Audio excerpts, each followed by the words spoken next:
राधे राधे। जय श्री कृष्णा। मैं आज श्रीमद् भागवत गीता का अध्याय नंबर 4 का सीरियल नंबर 5 को पढ़ते हुए आगे की तरफ बढ़ा रहा हूँ।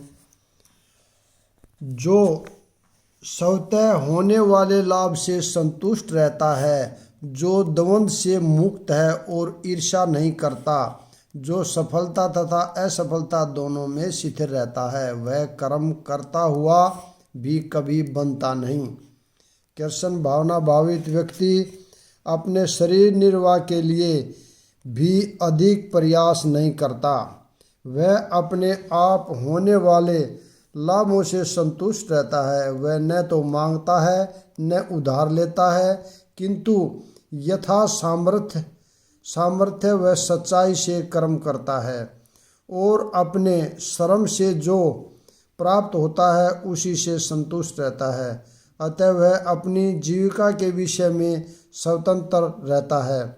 वह अन्य किसी की सेवा करके कृष्ण भावनामृत संबंधी अपनी सेवा में व्यवधान नहीं आने देता, किंतु भगवान की सेवा के लिए वह संसार की दद्धता से विचलित हुए बिना कोई भी कर्म कर सकता है। संसार की यह दत्तता गर्मी, सर्दी अथवा सुख दुख के रूप में अनुभव की जाती है।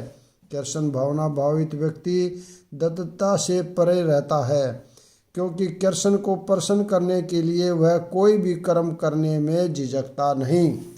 अतः वह सफलता तथा असफलता दोनों में ही समभाव रहता है।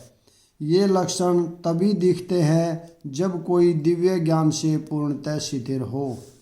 जो पुरुष प्रकृति के गुणों के प्रति अनासक्त है और जो दिव्य ज्ञान से पूर्णता स्थिर है, उसके सारे कर्म ब्रह्मा में लीन हो जाते हैं। पूर्ण रूपेण कृष्ण भावना भावित होने पर मनुष्य समस्त द्वंद्वों से मुक्त हो जाता है और इस तरह भौतिक गुणों के कलमश से भी मुक्त हो जाता है। वह इसलिए मुक्त हो जाता है क्योंकि वह कृष्ण के साथ अपने संबंध की स्वाभाविक स्थिति को जानता है। फलस्वरूप उसका चित्त कृष्ण भावनामृत से विचलित नहीं होता। अतएव वह जो कुछ भी करता है वह आदि विष्णु कृष्ण के लिए होता है। अतः उसका सारा कर्म यज्ञ रूप होता है, क्योंकि यज्ञ का उद्देश्य परम पुरुष विष्णु अथवा कृष्ण को प्रसन्न करना है। ऐसे यज्ञमय कर्म को फल निश्चय ही ब्रह्मा में विलीन हो जाता है और मनुष्य को कोई भौतिक फल नहीं भोगना पड़ता। जो व्यक्ति कृष्ण भावनामृत में पूर्णता लीन रहता है, उसे अपने आध्यात्मिक कर्मों के योगदान के कारण अवश्य ही भगवत धाम की प्राप्ति होती है, क्योंकि उसमें हवन आध्यात्मिक होता है और हवि भी आध्यात्मिक होती है।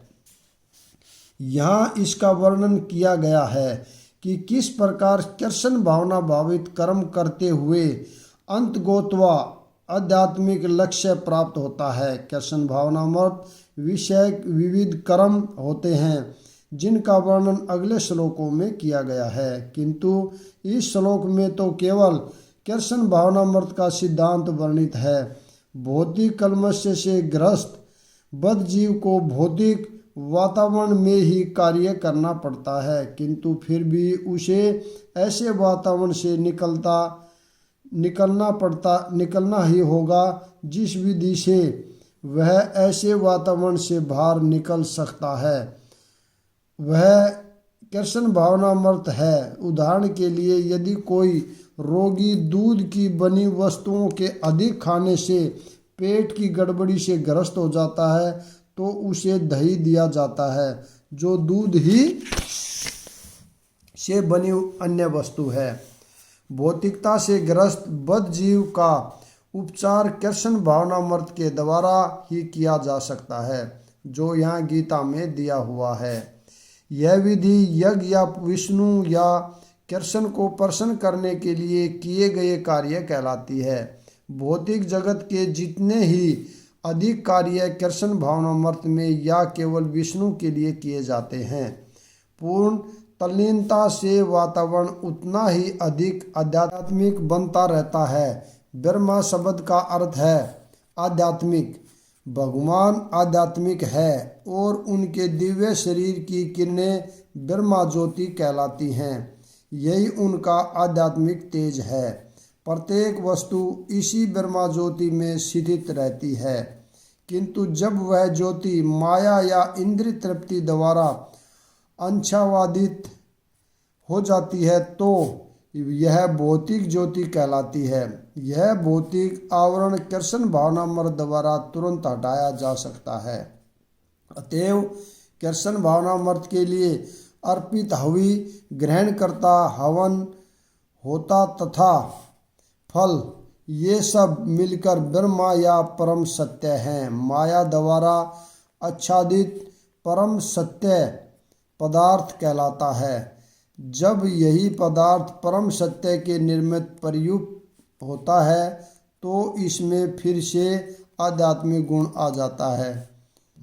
कृष्ण भावनामृत मोहजनित चेतना को ब्रह्मा या परमेश्वरोन्मुख करने की विधि है।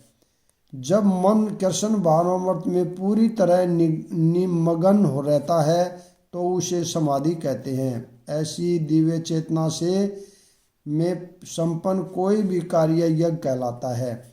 आध्यात्मिक चेतना की ऐसी स्थिति में होना, हवन, अग्नि, यज्ञ करता तथा अंतिम फल, यह सब परम ब्रह्मा में एकाकार हो जाता है। यही कृष्ण भावनामृत की विधि है। कुछ योगी विभिन्न प्रकार के यज्ञों द्वारा देवताओं की भली भांति पूजा करते हैं और कुछ परम ब्रह्मा रूपी अग्नि में आहुति डालते हैं। जैसा कि पहले कहा जा चुका है, जो व्यक्ति कृष्ण भावना भावित होकर अपना कर्म करने में लीन रहता है वह पूर्ण योगी है। किंतु ऐसे भी मनुष्य हैं जो देवताओं की पूजा करने के लिए यज्ञ करते हैं और कुछ परम ब्रह्मा या परमेश्वर के निराकार स्वरूप के लिए यज्ञ करते हैं। इस तरह यज्ञ की अनेक कोटियां हैं। विभिन्न यज्ञकर्ताओं द्वारा संपन्न यज्ञ की ये कोटियां केवल ब्रह्मा वर्गीकरण है। वस्तुतः यज्ञ का अर्थ है भगवान विष्णु को प्रसन्न करना, और विष्णु को यज्ञ भी कहते हैं। विभिन्न प्रकार के भगवान यज्ञों को दो श्रेणियों में रखा जा सकता है। सांसारिक द्रव्यों के लिए यज्ञ, द्रव्य यज्ञ, तथा दिव्य ज्ञान के लिए किए गए यज्ञ, ज्ञान यज्ञ को कृष्ण भावना भावित है। उनकी सारी भौतिक संपदा परमेश्वर को प्रसन्न करने के लिए होती है, किंतु जो किसी अक्षणिक भौतिक सुख की कामना करते हुए वे इंद्र, सूर्य आदि देवताओं को प्रसन्न करने के लिए अपनी भौतिक संपदा की आहुति देते हैं। किंतु अन्य लोग जो निर्विशेषवादी हैं वे निराकार ब्रह्मा में अपने स्वरूप को स्वाहा कर देते हैं। देवतागण ऐसी शक्तिमान जीवात्माएं हैं जिन्हें ब्रह्मांड को ऊष्मा प्रदान करने, जल देने तथा प्रकाशित करने जैसे भौतिक कार्यों की देखरेख के लिए परमेश्वर ने नियुक्त किया है। जो लोग भौतिक लाभ चाहते हैं वे वैदिक अनुष्ठानों के अनुसार विविध देवताओं की पूजा करते हैं। ऐसे लोग ब्रह्मीश ईश्वरवादी कहलाते हैं। किंतु जो लोग परम सत्य के निर्गुण स्वरूप की पूजा करते हैं और देवताओं के स्वरूपों को अनित्य मानते हैं वे ब्रह्मा की अग्नि में अपने आप की ही आहुति देते हैं और इस प्रकार ब्रह्मा के अस्तित्व में अपने अस्तित्व को समाप्त कर देते हैं। ऐसे निर्विशेषवादी परमेश्वर की दिव्य प्रकृति को समझने के लिए दार्शनिक चिंतन में अपना सारा समय लगाते हैं। दूसरे शब्दों में सकाम कर्मी भौतिक सुख के लिए अपनी भौतिक संपत्ति का यजन करते हैं, किंतु निर्विशेषवादी परम ब्रह्मा में लीन होने के लिए अपनी भौतिक उपाधियों का यजन करते हैं। निर्विशेषवादी के लिए यज्ञाग्नि ही परम ब्रह्मा है। जिसमें आत्म स्वरूप का विलय ही आहुति है। किंतु अर्जुन जैसा कृष्ण भावना भावित व्यक्ति कृष्ण को प्रसन्न करने के लिए सर्वस्व अर्पित कर देता है। इस तरह उसकी सारी भौतिक संपत्ति के साथ साथ आत्म स्वरूप भी कृष्ण के लिए अर्पित हो जाता है। वह परम योगी है, किंतु उसका पैतृक स्वरूप नष्ट नहीं होता। इनमें से कुछ विशुद्ध ब्रह्मचारी श्रवणादि क्रियाओं तथा इंद्रियों को मन की नियंत्रण रूपी अग्नि में सवा कर देते हैं, तो दूसरे लोग नियमित गृहस्थ इंद्रिय विषयों को इंद्रियों की अग्नि में सवा कर देते हैं। मानव जीवन के चारों आश्रमों के सदस्य ब्रह्मचारी, गृहस्थ, वानप्रस्थ तथा सन्यासी पूर्ण योगी बनने के निमित्त हैं। मानव जीवन पशुओं की भांति इंद्रिय तृप्ति के लिए ही नहीं बना है। अतएव मानव जीवन के चारों आश्रम इस प्रकार व्यवस्थित हैं कि मनुष्य आध्यात्मिक जीवन में पूर्णता प्राप्त कर सके। ब्रह्मचारी या शिष्यगण प्रामाणिक गुरु की देखरेख में इंद्रिय तृप्ति से दूर रहकर मन को वश में करते हैं। वे कृष्ण भावनामृत से संबंधित शब्दों को ही सुनते हैं। श्रवण ज्ञान का मूलाधार है। अतः शुद्ध ब्रह्मचारी सदैव हरे नामानुकीर्तनम अर्थात भगवान के यश के कीर्तन तथा श्रवण में ही लगा रहता है।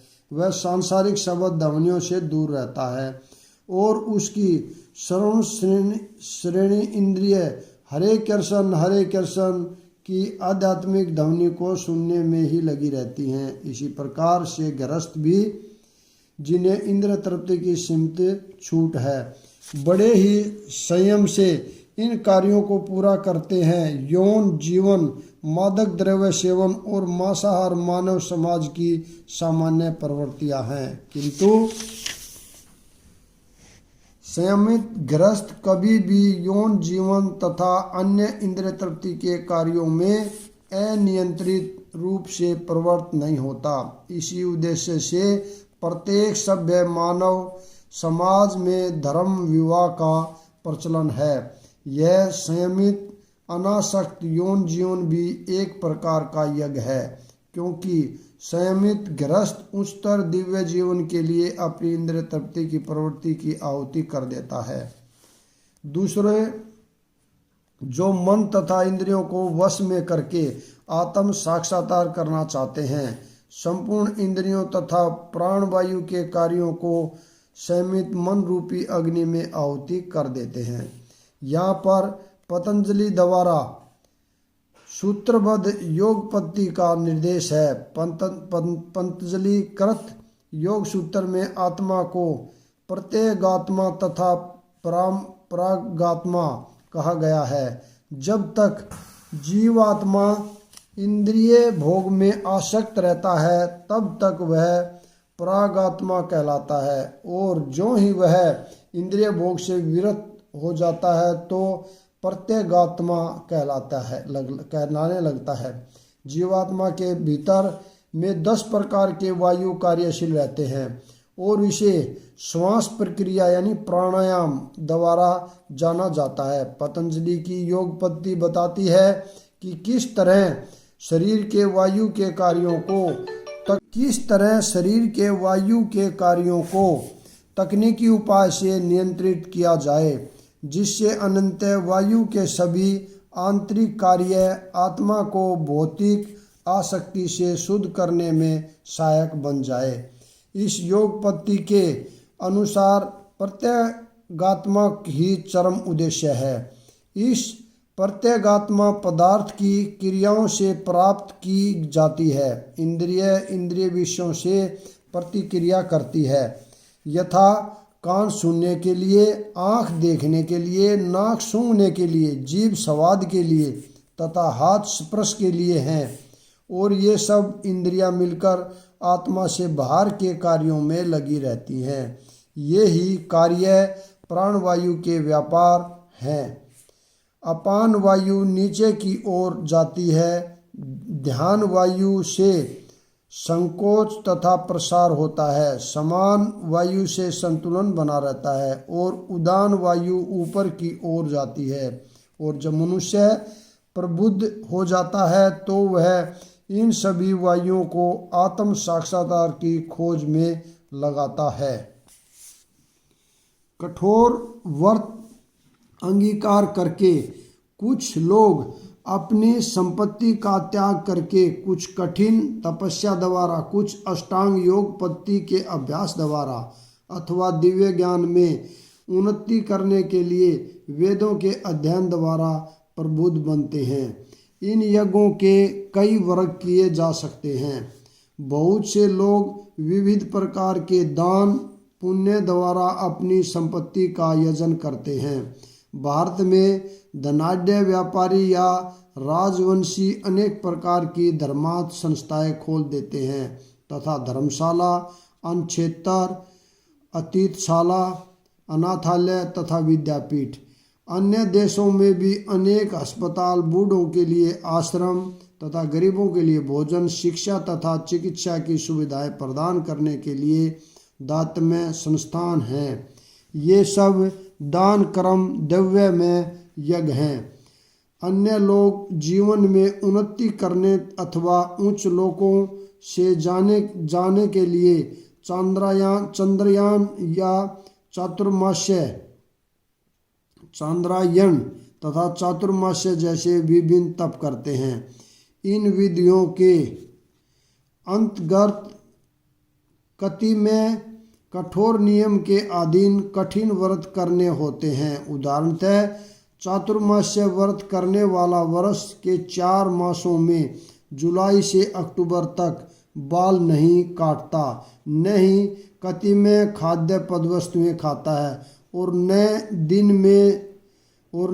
में 2 बार खाता है और न निवास स्थान छोड़कर कहीं जाता है। जीवन के सुखों का ऐसा परित्याग तपोमय यज्ञ कहलाता है। कुछ लोग ऐसे भी हैं जो अनेक योग पद्धतियों का अनुसरण करते हैं तथा पतंजलि पद्धति अथवा हठ योग या अष्टांग योग। कुछ लोग समस्त तीर्थ स्थानों की यात्रा करते हैं। ये सारे अनुष्ठान योग यज्ञ कहलाते हैं जो भौतिक जगत में किसी सिद्धि विशेष के लिए किए जाते हैं। कुछ लोग ऐसे हैं जो विभिन्न वैदिक साहित्य तथा यथा उपनिषद तथा वेदांत सूत्र या सांख्य दर्शन के अध्ययन में अपना ध्यान लगाते हैं। इसे स्वाध्याय यज्ञ कहा जाता है। ये सारे योगी विभिन्न प्रकार के यज्ञों में लगे रहते हैं और उच्च जीवन की तलाश में रहते हैं, किंतु कृष्ण भावनामृत इनसे पृथक हैं क्योंकि यह परमेश्वर को प्रत्यक्ष सेवा है। इसे उपयुक्त किसी भी यज्ञ से प्राप्त नहीं किया जा सकता, अपितु भगवान तथा उनके पारमाणिक भक्तों की कृपा से ही प्राप्त किया जा सकता है। फलतः कृष्ण भावनामृत दिव्य है।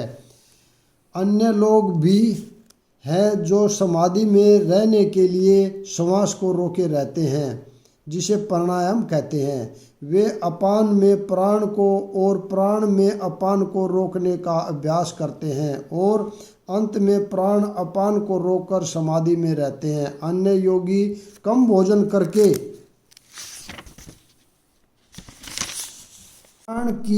प्राण में ही आहुति देते हैं। श्वास को रोकने की योग विधि प्राणायाम कहलाती है।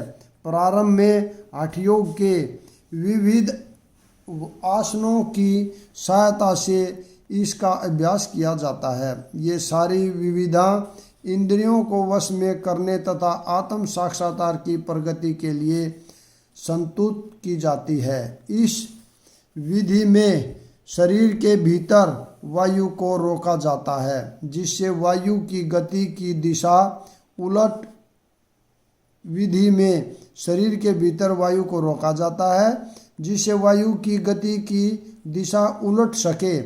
अपान वायु निम्नगामी अधोमुखी है और प्राणवायु ऊर्ध्वगामी है। प्राणवायु में योगी विपरीत दिशा में सांस लेने का तब तक अभ्यास करता है जब तक दोनों वायु उदासीन होकर पूरक अर्थात सम नहीं हो जाती। जब अपान वायु को प्राणवायु में अर्पित कर दिया जाता है तो इसे रेचत कहते हैं। जब प्राण तथा अपान वायुओं को पूर्णता रोक दिया जाता है तो इसे कुंभक योग कहते हैं। कुंभक योगाभ्यास द्वारा मनुष्य आत्म सिद्धि के लिए जीवन अवधि बढ़ा सकता है। बुद्धिमान योगी एक ही जीवन काल में सिद्धि प्राप्त करने का इच्छुक रहता है, वह दूसरे जीवन की प्रतीक्षा नहीं करता।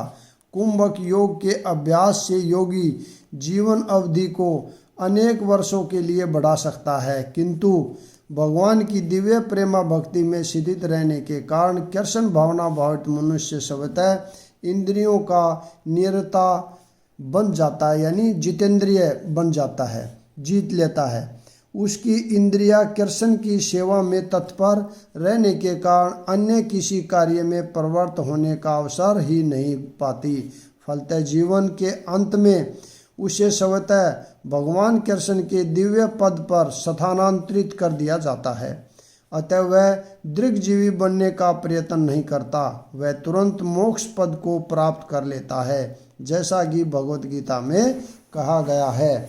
जो व्यक्ति भगवान की निश्चल भक्ति में प्रवृत्त होता है वह प्रकृति के गुणों को लांघ जाता है और तुरंत आध्यात्मिक पद को प्राप्त होता है।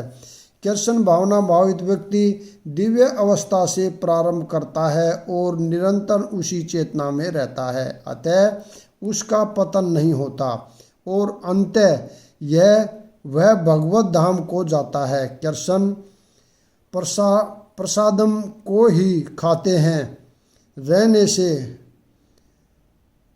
रहने से स्वतः कम खाने की आदत पड़ जाती है। इंद्रिय निग्रह के मामले में कम भोजन करना अत्यंत लाभप्रद होता है और इंद्रिय निग्रह के बिना भव बंधन से निकल पाना संभव नहीं है। ये सभी यज्ञ करने वाले यज्ञों का अर्थ जानने के कारण पाप कर्मों से मुक्त हो जाते हैं और यज्ञों के फल रूपी अमृत को चखकर परम दिव्य आकाश की ओर बढ़ते जाते हैं। विभिन्न प्रकार के यज्ञों यथा द्रव्य यज्ञ, स्वाध्याय यज्ञ तथा योग यज्ञ की उपर्युक्त व्याख्या से यह देखा जाता है कि इन सब का एक ही उद्देश्य है और वह है इंद्रियों का निग्रह। इंद्रिय तृप्ति ही भौतिक अस्तित्व का मूल कारण है। अतः जब तक इंद्रिय तृप्ति से भिन्न धरातल पर स्थित न हुआ जाए तब तक सच्चिदानंद के दिव्य धरातल तक उठ पाना संभव नहीं है। यह धरातल नित्य आकाश या ब्रह्मा आकाश में है। उपयुक्त सारे गुण से संसार के पाप कर्मों से विमल हुआ जा सकता है। जीवन में इस प्रगति से मनुष्य न केवल सुखी और ऐश्वर्यवान बनता है अपितु अंत में वह निराकार ब्रह्मा के साथ तादात्म्य के द्वारा या श्री भगवान कृष्ण की संगति प्राप्त करके भगवान के शाश्वत धाम को प्राप्त करता है। हे कुरुक्षेत्र, जब यज्ञ के बिना मनुष्य इस लोक में या इस जीवन में ही सुखपूर्वक नहीं रह सकता तो फिर अगले जन्म में रह सकेगा। मनुष्य इस लोक में चाहे जिस रूप में रहे वह अपने स्वरूप से अनभिन्न रहता है। दूसरे शब्दों में भौतिक जगत में हमारा अस्तित्व हमारे पाप पूर्ण जीवन के बहुगुणित फलों के कारण है। अज्ञान ही पाप पूर्ण जीवन का कारण है और पाप पूर्ण जीवन ही इस भौतिक जगत में अस्तित्व का कारण है। मनुष्य जीवन ही वह द्वार है जिससे होकर इस बंधन से बाहर निकला जा सकता है। अतः वेद हमें धर्म, अर्थ, काम तथा मोक्ष का मार्ग दिखलाकर बाहर निकलने का अवसर प्रदान करते हैं। धर्म या ऊपर संतुष्ट अनेक प्रकार के यज्ञ हमारी आर्थिक समस्याओं को स्वतः हल कर देते हैं जनसंख्या में वृद्धि होने पर भी यज्ञ संपन्न करने से हमें प्रचुर भोजन, प्रचुर दूध इत्यादि मिलता है।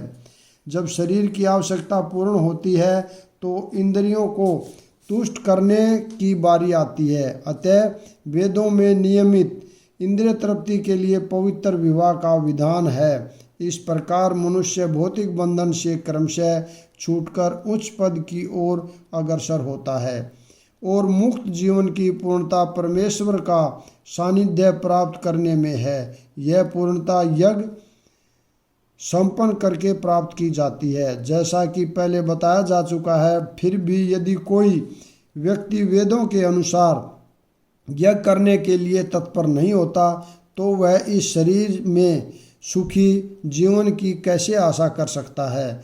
फिर दूसरे लोक में दूसरे शरीर से सुखी जीवन की आशा तो व्यर्थ ही है। विभिन्न स्वर्गों में भिन्न भिन्न प्रकार की जीवन सुविधाएं हैं और जो लोग यज्ञ करने में लगे हैं उनके लिए तो सर्वतः परम सुख मिलता है, किंतु सर्वश्रेष्ठ सुख वह है जिसे मनुष्य कृष्ण भावनामृत के अभ्यास द्वारा वैकुंठ जाकर प्राप्त करता है। अतः कृष्ण भावना भावित जीवन ही इस भौतिक जगत की समस्त समस्याओं का एकमात्र हल है। ये विभिन्न प्रकार के यज्ञ वेद सम्मत हैं और ये सभी विभिन्न प्रकार के कर्मों से उत्पन्न हैं। इन्हें इस रूप में जानने पर तुम मुक्त हो जाओगे। जैसा कि पहले बताया जा चुका है, वेदों में कर्ताभेद के अनुसार विभिन्न प्रकार के यज्ञों का उल्लेख है। चूँकि लोग ध्यात्म बुद्धि में लीन हैं, अतः इन यज्ञों की व्याख्या इस प्रकार की गई है कि मनुष्य उन्हें अपने शरीर, मन अथवा बुद्धि के अनुसार संपन्न कर सके, किंतु देह से मुक्त होने के लिए ही इन सब का विधान है। इसी की पुष्टि यहाँ पर भगवान ने अपने शिरोमुख से की है। अगला भाग हम कल पढ़ेंगे। यहीं पर मैं विराम देता हूँ। राधे राधे। जय श्री कृष्णा।